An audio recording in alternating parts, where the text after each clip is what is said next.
Mr. Lush. Mr. Lush was the fastest thing on two legs.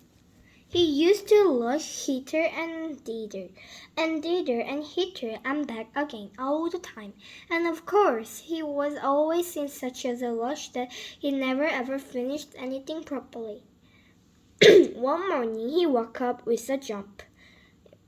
He only had time for 3 hours to sleep because he'd been lushing about so long the day before. Oh dear, he cried, leaping out of bed. I'm late. And he rushed into his bathroom and washed not very well as he was in such a hurry, and cleaned one tooth and rushed downstairs 3 at a time.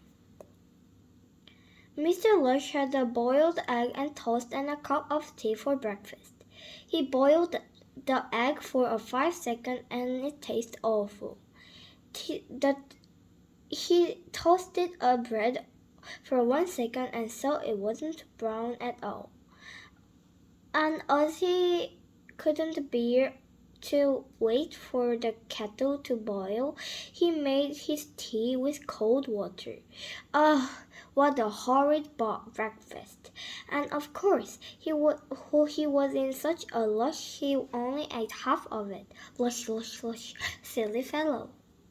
After his half of breakfast, he rushed off again, out of his front door, leaving it open, down his garden path, out of his garden gate, leaving it open too, and off down his lane.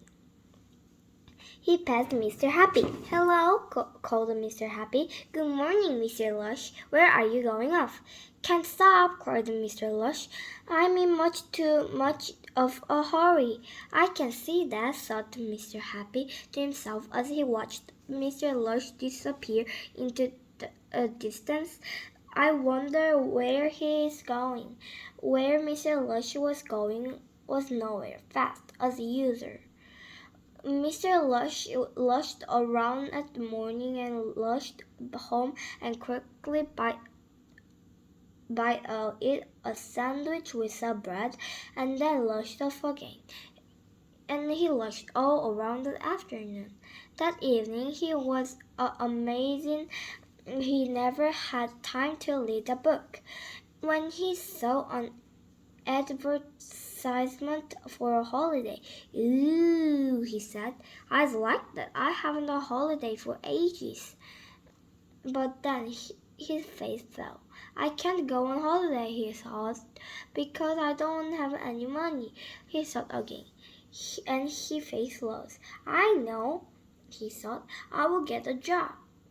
And so the following morning he rushed off on a job with a farmer, milking cows. But of course he wasn't any good at that before, because if there is one thing a cow wouldn't stand, it's being lushed, especially when she's being milked. So Mr. Lush lushed off and got himself another job, driving bus. But of course he wasn't any good at because he always such a rush he never stopped at any of bus stop. And if it's there one thing people waiting for a bus stop don't like, it when the bus doesn't stop for them. So Mr. Lush rushed go out, got himself another job, a waiter in a hotel. Of course, he wasn't any good at because no sooner had served people a meal and then taken one bite than whisked the plate over under their noses. And if there are one thing hungry people can't stand, it having food whisked away from them. Poor Mr. Lush, no job, no money. Oh dear, he sighed to himself. I'm never going to be able to go on holiday. He looked very glum and gloomy. But then an idea struck him. The idea for a job is for someone rushed around all the time. An ideal job for someone who was fastest things to do to relax. Do you know what job that he was? Would you like to know that job was postman, delivering express letters. Mr. Lush was so good at it. I delivered twice as many letters and half the time any postman had never done it before. Soon he had saved enough money for the holiday of his. And so, the very next week, there was a Lushing sitting on a beach in the hot sunshine under the palm tree on holiday. This is alive, he grinned and launched off for a swim. His 15th that day, and then it was breakfast time.